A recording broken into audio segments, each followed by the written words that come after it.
என்னோட சொத்து இந்த மில்லு, தோட்டங்காடு எல்லாம் வித்து முதலா போட்டிருக்கேன். ஆனா இந்த மில்லு வாட்ச்மேன் கூட என்ன மதிக்கிறது இல்ல.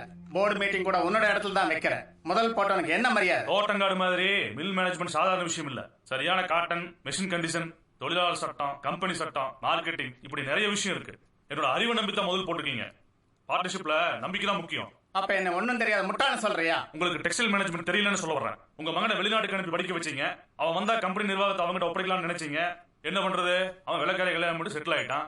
நீங்களும் தள்ளி வச்சுட்டீங்க. அவனும் திரும்பி வர மாதிரி தெரியல. அது என்னோட சொந்த விஷயம். பணம் கொடுத்தா நிர்வாகம் பார்க்க உன்ன மாதிரி 100 பேர் வருவாங்க. உன்னை சொந்தக்காரன் கூட வச்சா களத்திலேயே கத்தி வைக்கிறியா நீ? முதல் போட 1000 பேர் இருக்காங்க. டெக்ஸ்டைல் நிர்வாகங்கிறது சாதாரண விஷயம் இல்ல. அது பரம்பரையா காலத்துக்கு நிக்கிறது. உங்க முதல்ல வேணா நான் திருப்பி கொடுத்துறேன். உங்களுக்கு திறமை இருந்தா நீங்க லைசன்ஸ் எடுத்து மில்ல கட்டி பாருங்க. இந்த மில்ல எனக்கு விட்டுருங்க.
இந்தா இது தூக்கிட்டு ஓடி போயிரு.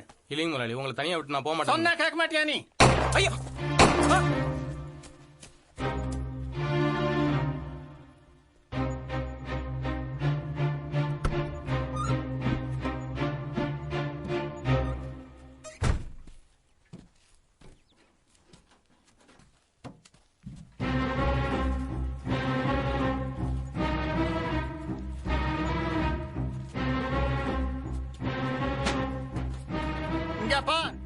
என் மகன் திரும்பி வரணும்.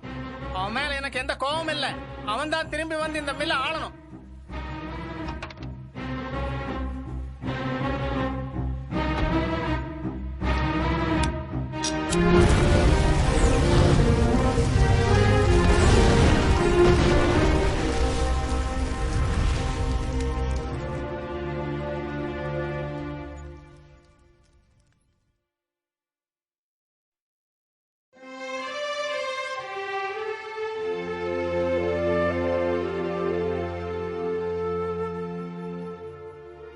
அப்பா என்னை டெக்ஸ்டைல் டெக்னாலஜி படிக்கிறதுக்காக லண்டன் அனுப்பி வச்சாரு.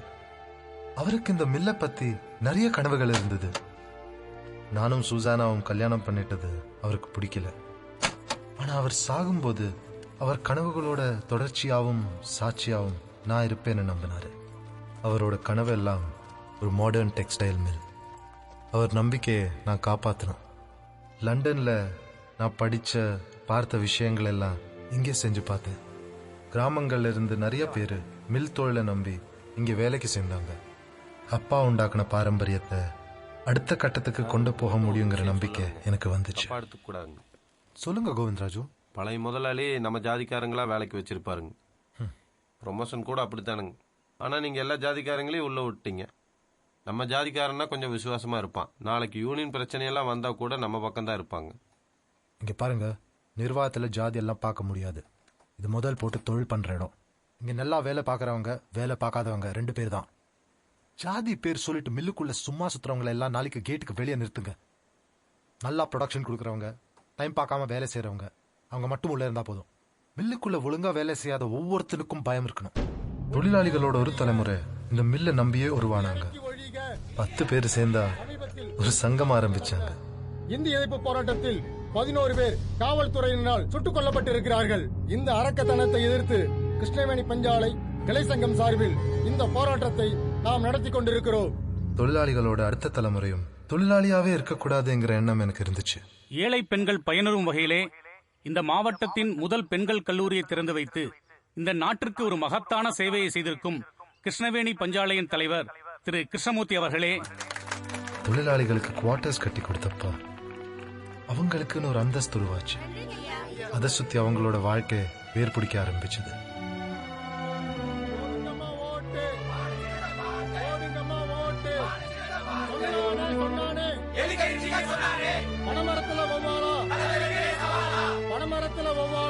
ஆல் இந்தியா ரேடியோ செய்திகள் வாசிப்பது வெங்கட சுப்பிரமணியம். சமீபத்தில் நடந்து முடிந்த சென்னை மாகாணத்திற்கான 4வது சட்டமன்ற தேர்தலில் ஆளும் கட்சி என்ன உன் கதிர்கட்சி இப்படி தோத்து போச்சு? எங்க தலைவரோட அறிக்கையை படிச்சீங்களா? விஷக்கிருமிகள் பரவ ஆரம்பிச்சிருச்சுன்னு சொல்லியிருக்கிறாரு. நீங்க தானே எலிக்கறியெல்லாம் திங்க சொன்னீங்க. அதை விடு, நம்ம மில்லோட நிலவரம் என்ன? தொழிலாளிங்க மெஜாரிட்டி இன்னைக்கு நம்ம யூனியன் தானே. நம்ம மில்லு மட்டும் இல்லைங்க, எந்த கட்சி ஆட்சிக்கு வந்தாலும் இந்த மாவட்டத்துல நம்ம யூனியனை அசைக்கவே முடியாது.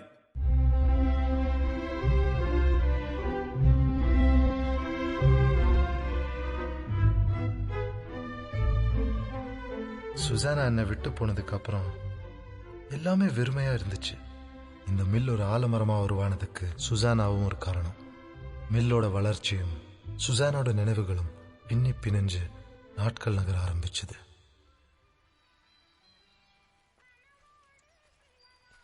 வணக்கம். வணக்கம். மாப்பிள்ளை ஜாதகம் பாத்தீங்களா? பார்த்தமாப்பா. கவர்மெண்ட் வேலைக்கு போற மாப்பிள்ளையெல்லாம் ஒத்து வராதப்பா. சரி. இதான் மில்லுக்கு வேலைக்கு போற மாப்பிள்ளை இருந்தா பாருப்பா. கவர்மெண்ட் வேலை ஊர் ஊரா போகணும். போனஸ் சம்பளம் எல்லாம் மில்லு மாதிரி வராதப்பா.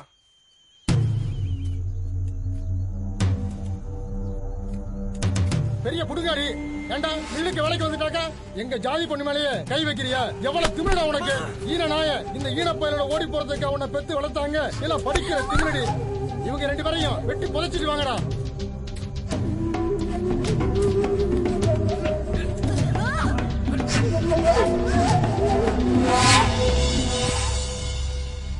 எப்ப நடந்தது? நேற்றுக்கு சாயந்தரம்னு சொல்றாங்க. என்னையா ஒரு வெறி! எல்லா விஷயங்களும் மாறினாலும் இந்த ஒரு விஷயத்துல இன்னும் மாறாம தான் இருக்காங்க.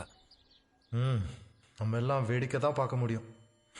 இந்த பிரச்சனையை காலம்தான் தீர்த்து வைக்கணும். जगन जगन जग जगन जगन जग जगन जगन जग जगन जगन जग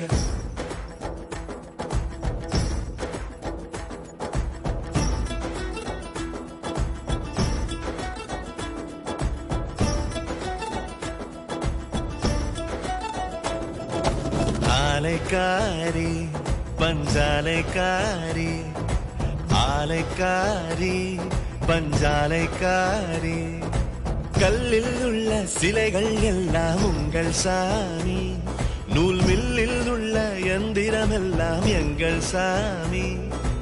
இதயம் போடும் ஓசைதான் நம் உயிரின் சங்கீதம், எந்திரம் போடும் ஓசைதான் தொழிலாளியின் சங்கீதம். இந்த ஆலை என்பது ஆலை அல்ல, ஆலயம்தான். ஆலைக்காரி பஞ்சாலைக்காரி ஆலைக்காரி பஞ்சாலைக்காரி.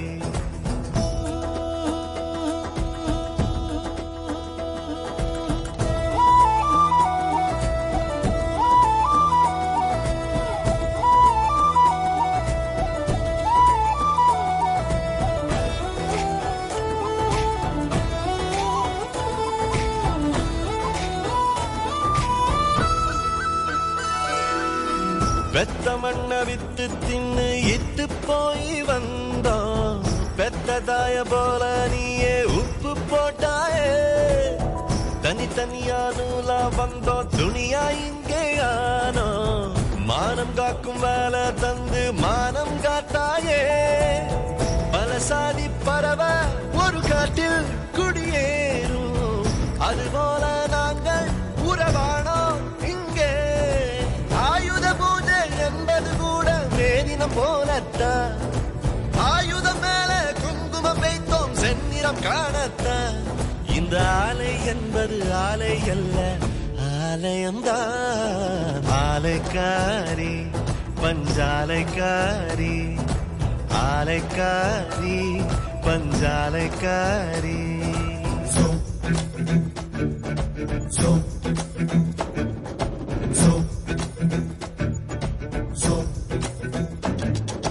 जगन जगन जग जगन जगन जग जगन जगन जग जगन जगन जगन जग जगन जगन जग जगन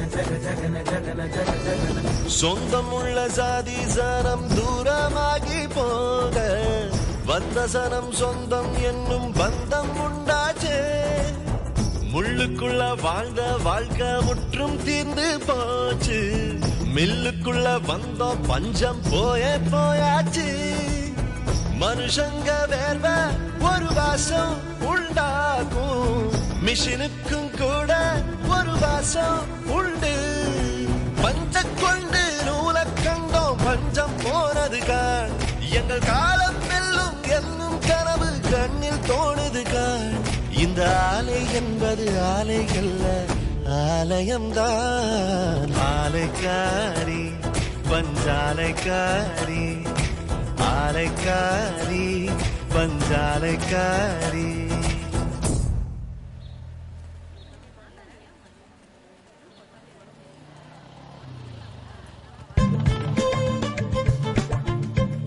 நிறைய சிவப்பு ரோஜாக்கள் கமலஹாசன் நினைப்பு.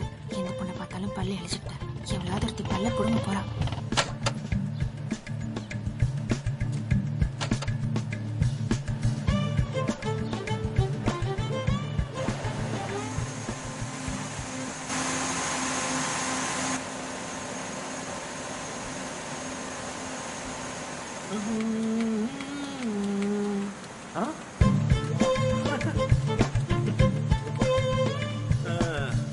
அஞ்சாம் நம்பர் பஸ்ல வரப்ப பார்த்தேன். கஞ்ச மாட்டியாக்கா? வாயை திறந்து பேச மாட்டியா? 5 ஸ்டார் சாக்லேட் பிடிக்குமா?